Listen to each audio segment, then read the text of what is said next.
Hello everyone and welcome to LEGO Burst. Today I'm going to be looking at some of my favourite accessories. Let's have a look. First up I want to look at these gems. I believe they first popped up in Power Miners back in... No, it wasn't called Power Miners, it was called Rock Raiders, where they popped up in different colours. They've been in various themes over the years, things like the dwarving sub-theme of Castle, but these particular ones were from Power Miners with the different colours.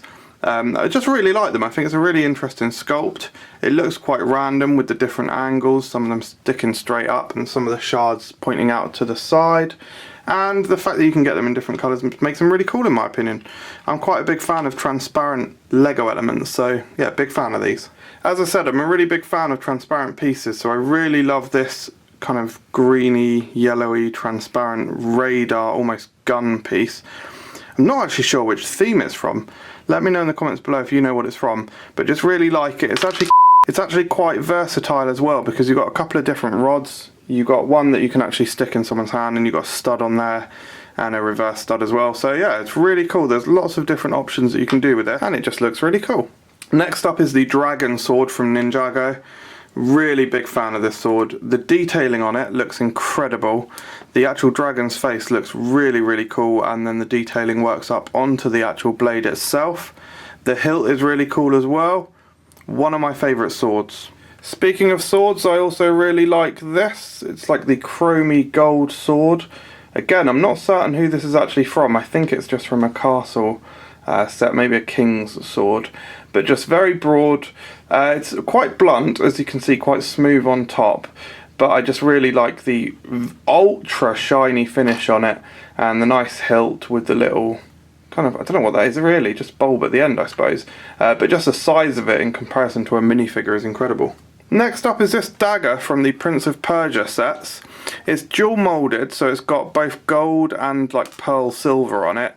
And the shape is quite unusual. It's got a curve at the top, which is really nice. It looks quite sharp, and the hilt is patterned, and the guard is like a different directions. One's down and one's up, and just looks really cool. Quite film accurate as well. Next up is this thing, the cream pie.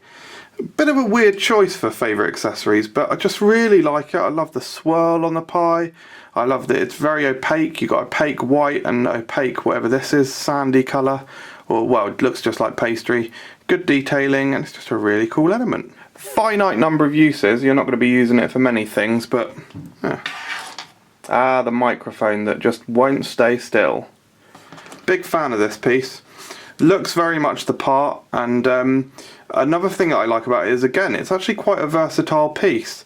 Because this here is kind of a normal rod size that fits in holes, no anything intended there, you can actually insert this into things, and then you're just left with a bulb like that. So I've used it on a number of different elements. I've used it on things like buildings, so that it looks like extra detailing, and also vehicles, so it almost look like mini spotlights. The Frankfurter, the sausage, because sausages.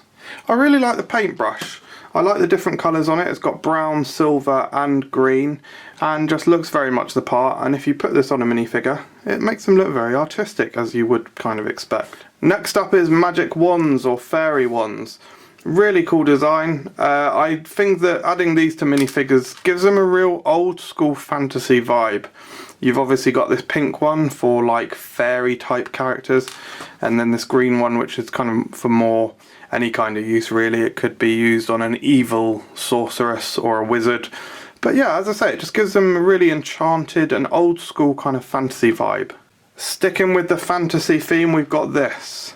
I think it just looks incredible, and just a really awesome element. When you put this on minifigures, it makes them look so intimidating and daunting. I love it. And last but by no means least is this fairly new element, this gun piece. And what I'm specifically talking about is this latch here. It makes the gun very versatile, and you can do lots with it. So in this example, you can add a scope, and it looks like a sniper rifle. They've obviously used it in things like the Jurassic Park range, or the dinosaur range from a few years back. They put syringes on it to make it look like it was a tranquilizer gun. Really, really cool element and available in a range of different colours. So there we have it, guys. That's a look at some of my favourite elements. Let me know in the comments below what your favourite elements are, and subscribe to LEGO Burst for more awesome content.